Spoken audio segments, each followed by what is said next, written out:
this center part of the front room in the museum is the Hatfield McCoy. Mm-hmm. All of the Hatfield McCoy artifacts are here. What ones we brought out. Some of the items we have are documents we don't display because of the lighting over time would maybe damage the paper and the ink. But this is the bulk of what we have that we can show, and it's probably the most the key artifacts in this area of the museum would be the bed to my left. This is one of our best items. This is said to be Harmon McCoy's bed, and Harmon McCoy was a brother to Randall, whose wax statue is here. Okay. And Randall, of course, is remembered as the leader of the McCoys during the feud. Whether that's true or not, that's how he's remembered.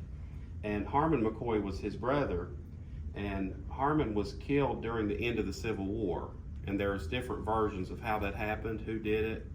Even the date is a little bit debated, and the circumstances of his death, whether he was home on furlough, whether he was going back to either re-enlist or fight more.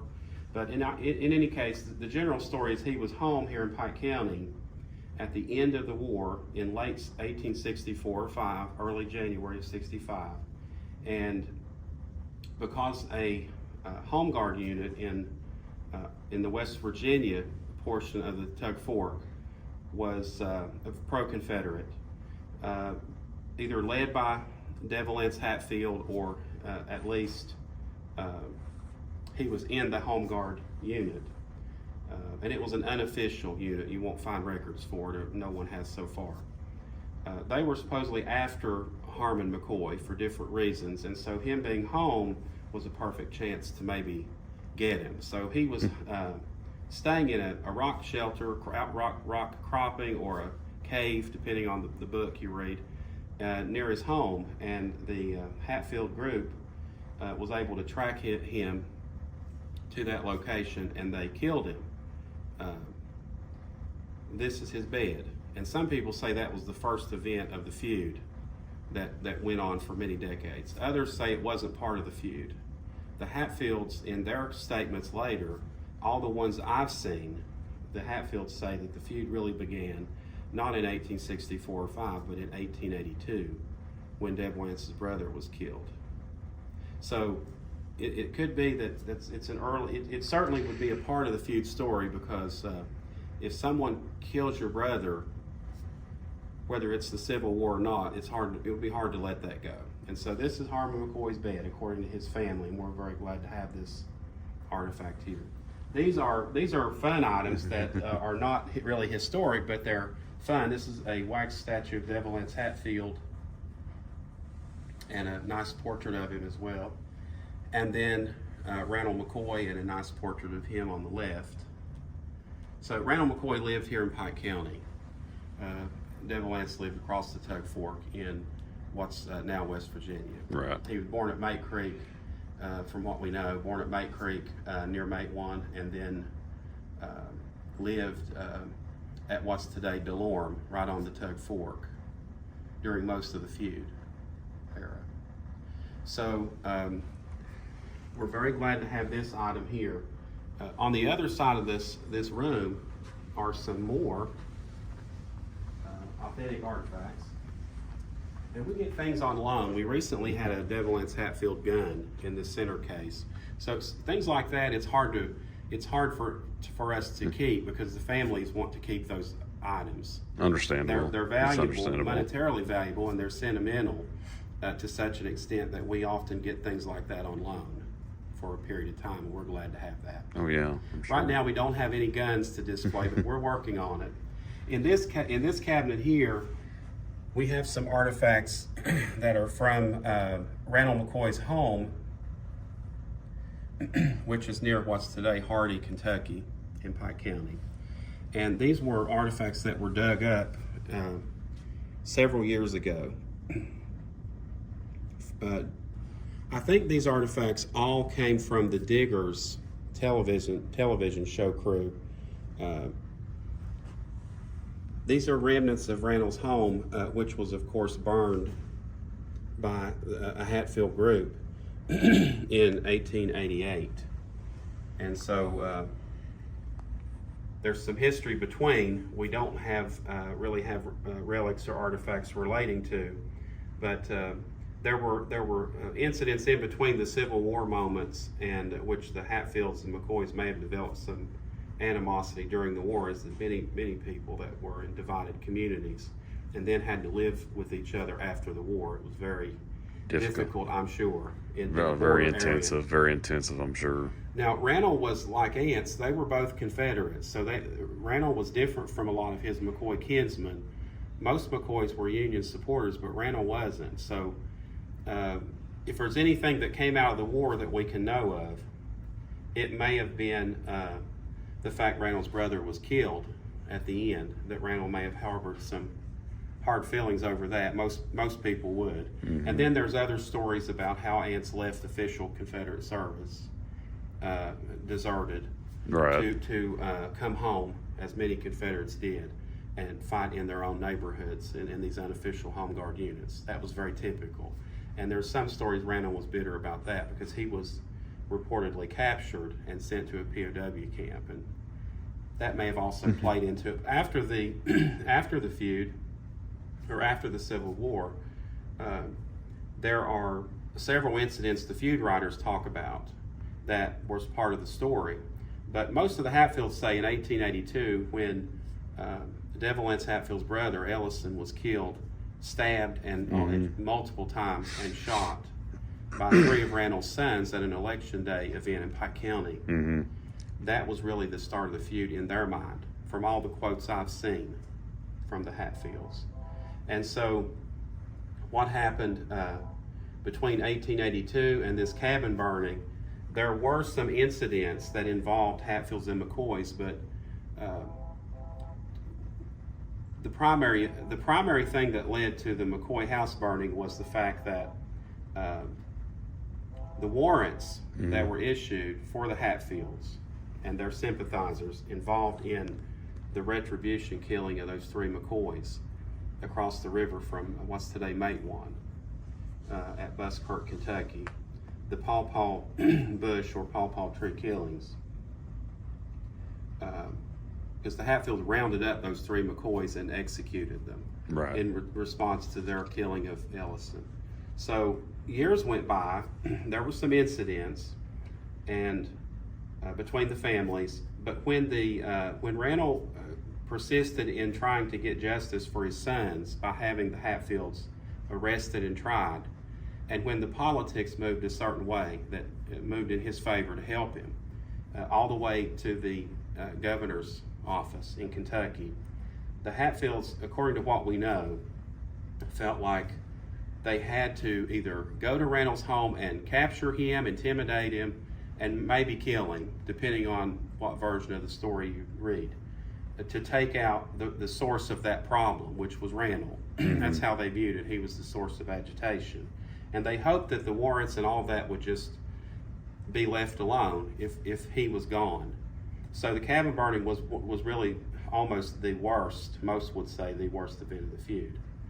In that attack, which turned violent, the cabin was set on fire. Some of the Hatfield assailants were shot, and Randall's son was shot and killed. His wife was beaten and never recovered, and then his daughter was also shot and killed. It was a horrible part of the story. Well, this is some of the artifacts from that house, which is as close as we could get to that incident, probably. We mentioned Harmon McCoy's bed over here. This is Harmon's son, Lark, and his home is shown. And Lark was one of the people who grew up with from what his family descendants have said, he was Harmon's son.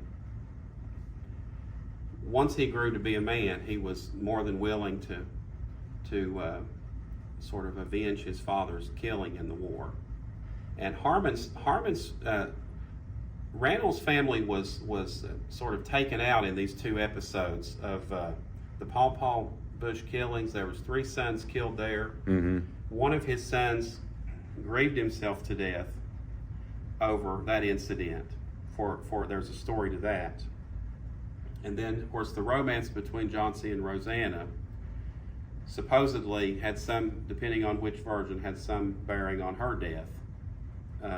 And then in the cabin incident, he lost 2 children there. So Randall didn't have a lot of sons of fighting age in these moments later when Frank Phillips, whose photo is shown down here, when he was conducting his raids to capture Hatfields and their sympathizers or allies on the West Virginia side of the Tug Fork. When Frank Phillips organized sort of he was a lawman, and then he wasn't at times, but he continued to do these raids, depending again on the source, how much authority he truly had at times. But he would go across the Tug Fork with his own gang, and maybe under the authority of Kentucky law, maybe not. And they would capture these Hatfields where they could. And Harmon McCoy's sons, like Lark, were more than willing to join in, and it was their time to avenge their father's death. Yeah. And by then, of course, Lark's brother Jeff had been killed by Ance's son, Cap Hatfield. Pretty well established it was Cap that did it. And his sister had married Johnsy, a different McCoy, and then she had married Frank Phillips, or was with him, and later did marry him as soon as she could get divorced. So Harmon's family were real fighters, and they were very active. So we're glad to have, these are original photos of him and his home on loan for the museum. We also have this is Frank Phillips Jr.'s badge, and potentially it was worn by his father, Frank Singer.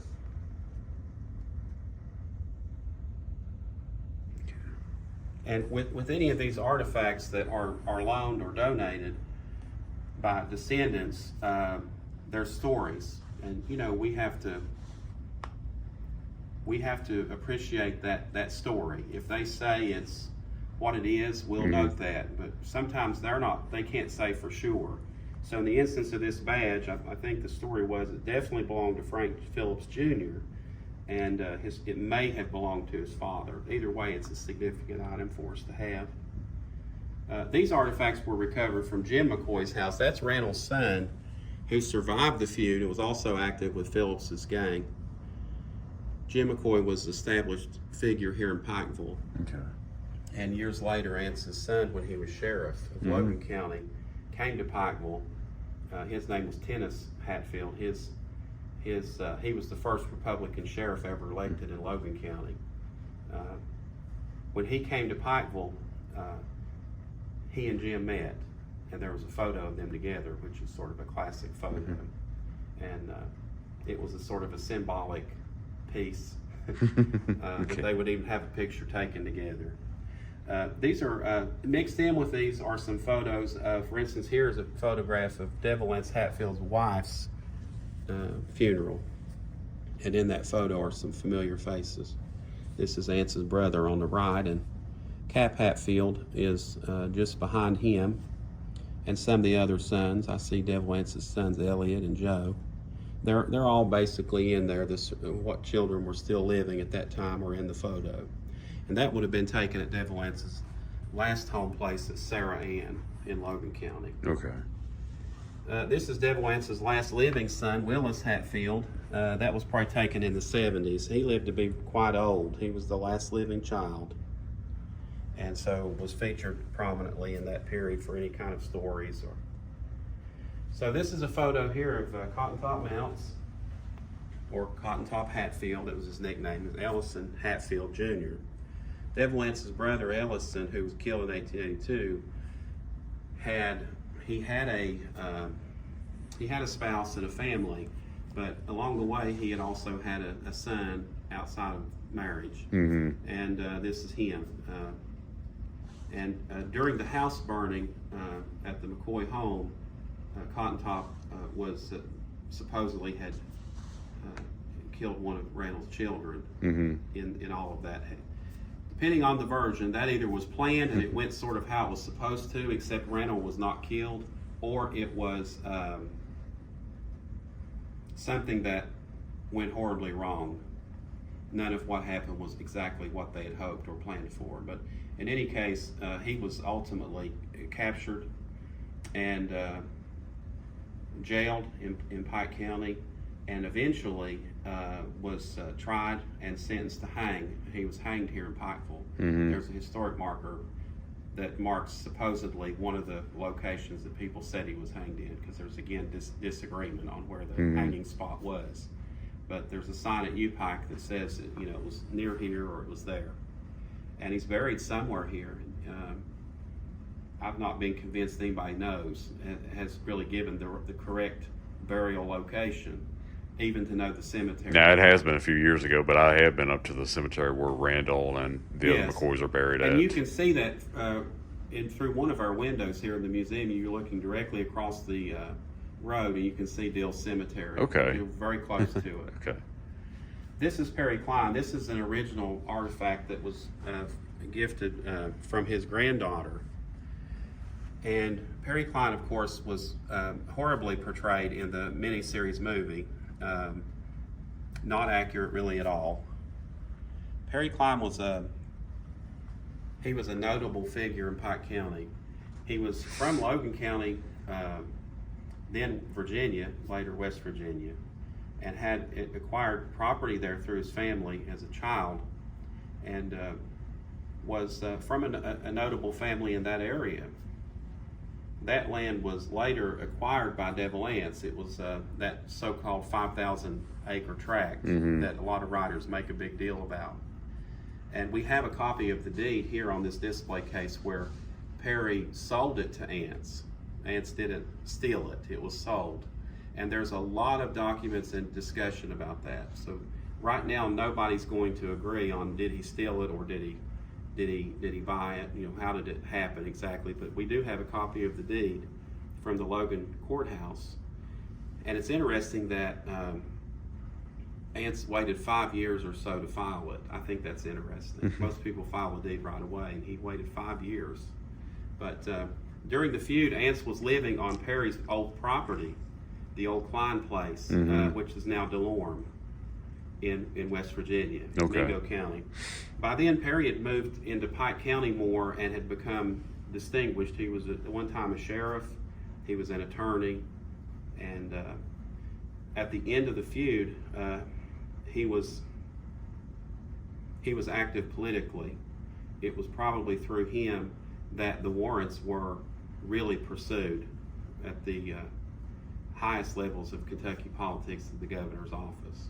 Because when I mentioned that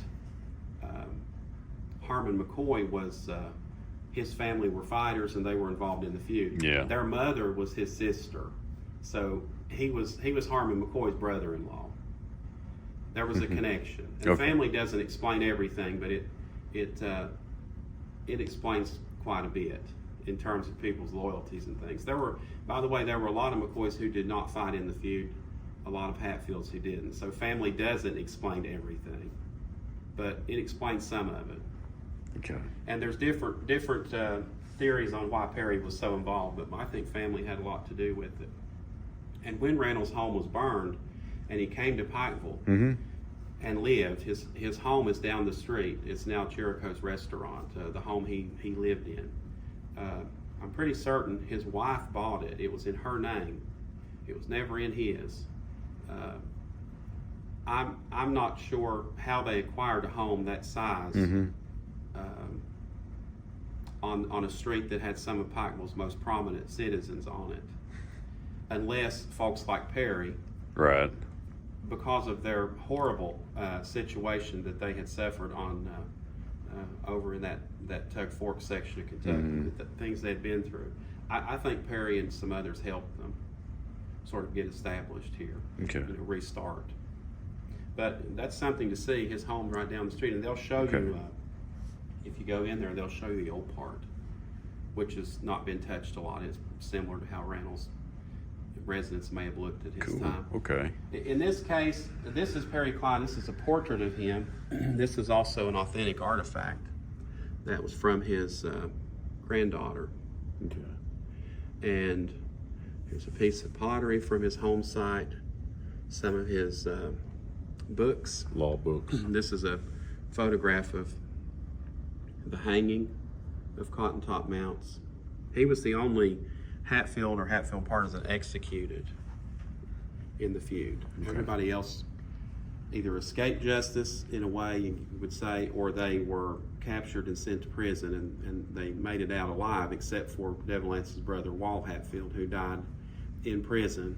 He wasn't there very long, and he died. So his grave is somewhere, and I believe it's somewhere there in Frankfurt, in that area, and it's maybe it's under an interstate or a parking lot. There's something that was modern development, took a part of the old prisoner cemetery out, and is basically paved over it, and he's probably in that section. We'll never find his grave.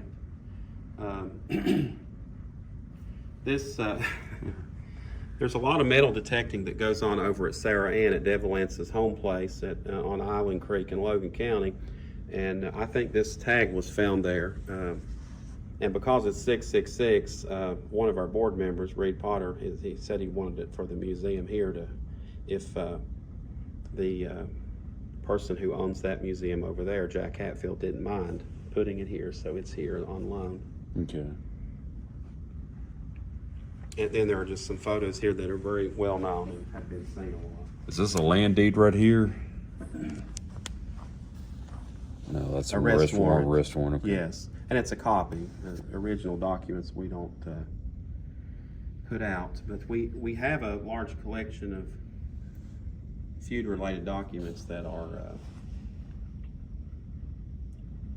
in Kentucky and West Virginia. Okay.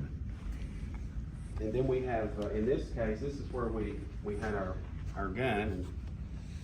And, in this case, this is an original photo of Cap Hatfield that I found of all places on eBay, mislabeled, and I knew exactly who it was immediately. And that's never been published or seen except here, and I put it out here maybe a week ago.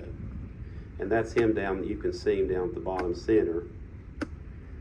And his son, Coleman, is in the top left holding a rifle or gun of some sort. And Coleman later compiled a lot of history on his family. And he was born about 1889, so he was old enough to know things. And he has a manuscript of those memories that's at WVU. And some of those were put into a book form later. This photo is Willis Hatfield and Jim McCoy, not Randall's son, but a relative.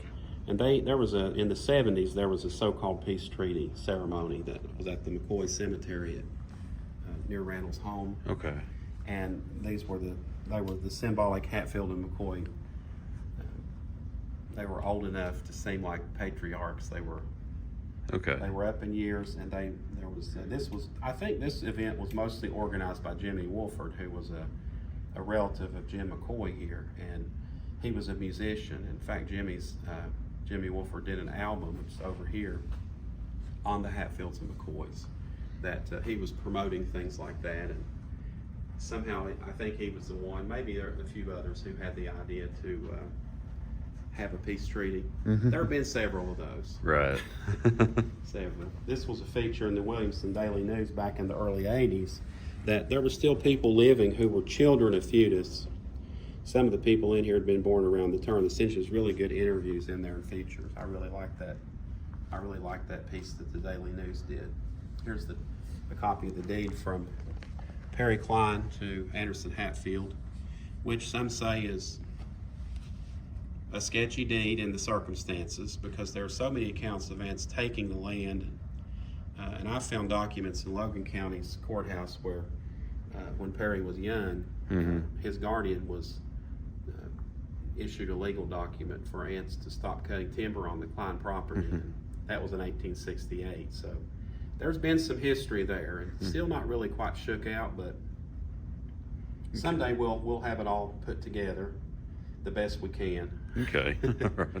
And some people will never sort out some of it to satisfy anyone, maybe, but we'll follow the records where they take us as eventually. Gotcha. There's a lot of characters, and there's actually a lot of documents relating to them that have not been seen or put together.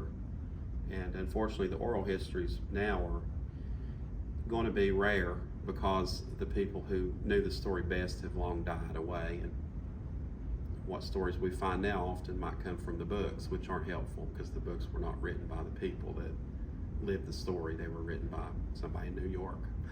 Right. And it may or may not be true. But we have newspaper articles too also displayed that's just accounts of the feud to show the extent of how much it was written about. People can't seem to get enough of the story. And that's another thing, is people like the story. So when you do too much historic analysis and it spoils some of the story, people don't like that. It would be like, I guess it would be like debunking a lot of the Wild West stories. It's not, people like them, they don't want you to change them. Right. So this is the music room. And this is a sort of a display put together for Jimmy Wolford, and this is showing his album and a press photo of Jimmy probably in the 70s. And so he was related to the McCoys. He was a regional music figure, and of course his career was bigger than that, but everybody in the region in that period would remember him, and the fact he was interested in singing, writing songs about local events. Okay. That makes him sort of a folk character too. You know? Okay. And in the Dill's York room, I'll mention that because that also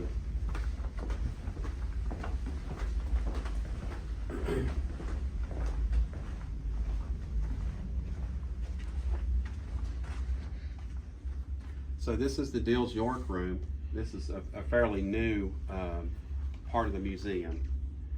And what happened was the old Dill's York home here in Pikeville was acquired by U Pike and torn down. So the family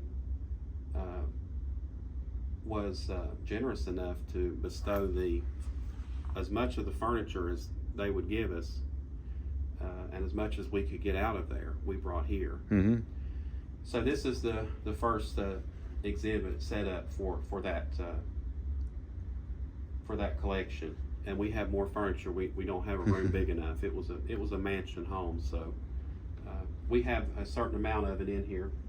And there's a portrait here of John Dills, who was probably Pikeville's wealthiest person, definitely one of the wealthiest in his time. He was a Union sympathizer in the Civil War. Okay. And it's the Dills Cemetery that Randall and Sarah and Rosanna are buried in, as well as Randall's son Sam is buried there.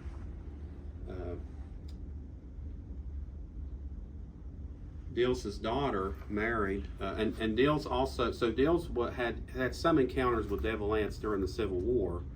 Ance's Confederate service put him at odds against John Dills' Union unit and other efforts he was making during the war. Here in the Tug Valley side primarily is where their incidents happened, but also there was something here on Levice Fork that happened as well that could have created hard feelings by Dills toward Ants. He also figures in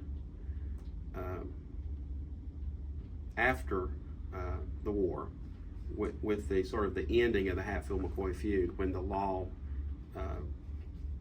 came crashing in on some of those Hatfields, when they were arrested, brought here, and there was all of that fallout with the legal fallout that ended up in the Supreme Court. Dills was active in a lot of the politics there, and his son-in-law, whose portrait is over here, James York, was an attorney in Pikeville, and he was involved in representing some of the main participants in the trials at the end of the feud. Okay. And this is just things from their collection. It's hard to say what exactly was Dills's. Some of it we know, some of it we speculate, because it all comes from Dills to the Yorks to here. Okay.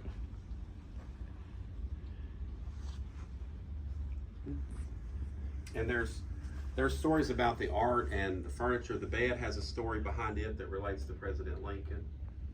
What is that story? Well, supposedly, from what I've gathered on it so far, and it's documented online, the specifics, but what I recall about the story is that Dills was in Washington, D.C., and saw a bed that was in the White House, and he wanted one. So this is supposedly a replica. Mm-hmm. And it's not as big because it is a smaller size, but a lot of the woodwork and all of that is similar to something that was observed in the White House. And I don't remember if it's the Lincoln bedroom. I can't recall the story, but there is a connection between that bed and John Dills and Abraham Lincoln. That's really a neat story. Okay. The John Dills' daughter, if I've been told correctly, this is a very, very new exhibit, and it was put here before I came to the museum. I'm very new here myself, but this is artwork by Dills' daughter, if I'm not mistaken, here, and also this painting here is of a local place, and which is now built up, and then these items here also are hers. Okay. And I think this is a portrait of Dills' daughter, is what I was told. Dills' daughter here. And so it's through her that the Yorks, her marriage to Mr. York, and then from the Yorks and their descendants came this furniture. Okay. We're still getting the history on it because we just got this. It's a very new exhibit. Okay. There is a brochure there on when the furniture and things were still in the mansion that you could tour. And there's the bed on the left, and it'll probably give that story exactly. Okay.